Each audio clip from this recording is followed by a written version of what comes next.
উফ, কি গরমটা পড়েছে। শোনো শোনো, আজকে কিন্তু না আমাকে বেশি কাজ করতে বলবা না, বেশি রান্না করতে বলবা না। আমি আজকে উপোস করেছি। হ্যাঁ, এখন অসময় কেন উপোস? আরে সংসারের মঙ্গলের জন্য ওরকম একটু একটু উপোস করতে হয়, বুঝেছো? তুমি উপোস করে কিছু খাওনি? হ্যাঁ খেয়েছি, ও বেশি কিছু না।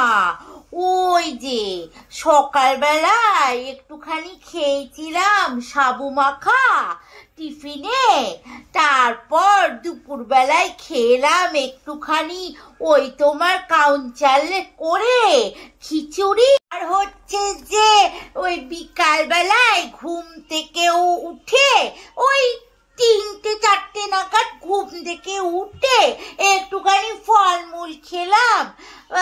ওই তোমার তুমি এনে দিয়েছিলে না ফলগুলো, ওগুলোই খেলাম। ফলের মধ্যে কি কি ছিল?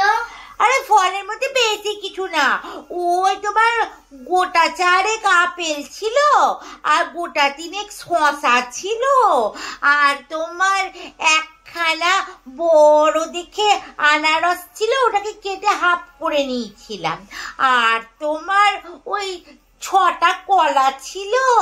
ব্যাস এই কটাই খেয়েছি। বাবা গো, এটা এই কথা? ওরকম বলো কেন শোনো, ওরকম বলতে নাই। আমি উপোস করেছি, পাপ হবে তোমার, পাপ, বুঝেছ? তুমি উপোস করেছো, রাতে তাহলে কি খাবা? ও রাতে তো তোমাকে নিয়ে ভাবতে হবে না।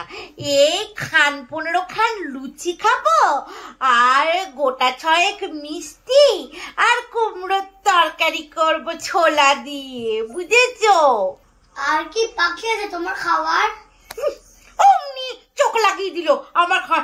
এই তো উপোস করেছি, এইটুকুটা খাবো না? সবসময় তোমার অত চোখ কেনে, যত সব নিকুচি করেছি। যাও তো যাও, তুমি কাজে যাও, আমি আজকে রান্না বান্না কিছু করতে পারবো না, আর যদি খেতে হয় বাড়ি থেকে খেয়ে এসো। আমি বলে উপোস করেছি, যত সব। উপোস নয়, যা সারা মাসে মানে পেয়েছি সব তুমি একদিনেই শেষ করে দিলে। সারা মাসের নাকি ওর পয়সা সব আমি একদিনেই শেষ করে দিলাম? বলিহারি তোমার কাণ্ড কারখানা। বউটা কোথায় উপোস করেছে, বলি বউটাকে আর কটা মিষ্টি এনে দেবে, ফল এনে দেবে।